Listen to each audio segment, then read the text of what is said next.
on this bill today on the floor. The distinguished gentlelady from Colorado posed a question that I've been hearing my Republican colleagues utter over the last several days. Who decides what is true or false? How can we know what is true or false? And the gentlelady confided her fear that the federal government would end up defining what's true or false. Well, my. That's an absolute assault on the Constitution of the United States, because we have an entire federal judiciary which is based on people getting up in court and swearing an oath under God or the Constitution to tell the truth, the whole truth, and nothing but the truth. And the whole point of what federal courts do is to determine what's true and what's false. And yet now we have an entire political party which is organizing itself around this radical moral agnosticism, claiming that there's no way we can know the difference between whether an election is on Tuesday or whether an election is on Thursday, as Vladimir Putin wants to tell us through his sinister propaganda put out by the Internet Research Agency. The whole judicial system is based on the difference between truth and lies.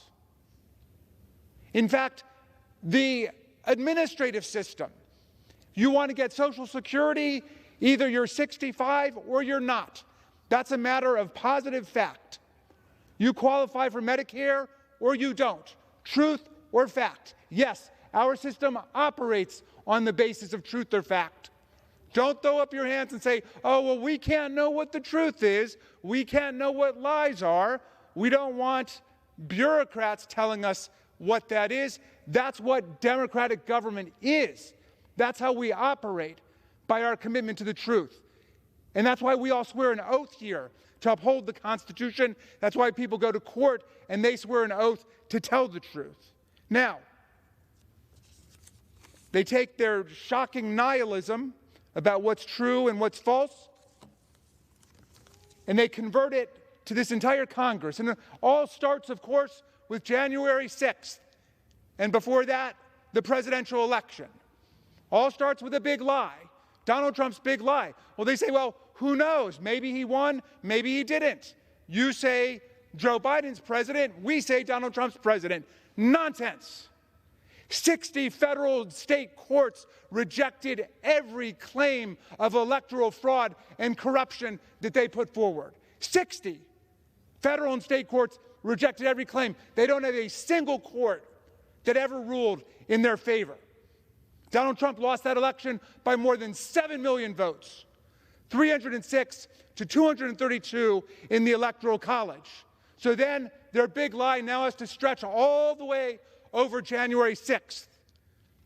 We have to disbelieve the evidence of our own eyes, of our own ears. We saw them come and descend upon this chamber, this Congress, wounding and injuring 150 of our police officers, breaking people's noses, breaking people's fingers, putting people in the hospital. And already they're back on the news with big lies saying, no, it was a tourist visit. Like these real tourists up here who have to come and watch representatives in the United States Congress say there's no difference between truth and lies. Real tourists who are not beating the daylights out of our police officers. Now, so the lie now extends to January 6th. Who knows what really happened? Yeah, we all saw it. We saw the Vice President of the United States getting chased out of the chamber with people yelling, "Hang Mike Pence, hang Mike Pence." We had a bipartisan committee for a year and a half with more than 1,000 witnesses, 100 subpoena witnesses under oath, most of them from the Trump White House, and the Trump family and Republicans testify about Trump's plan to overturn the presidential election and get Pence just to install him in office, and yet they're agnostic about, well, the truth and lies. Who knows what really happened? Who knows? Yeah, who knows? Well, they've got a perfect bill for you.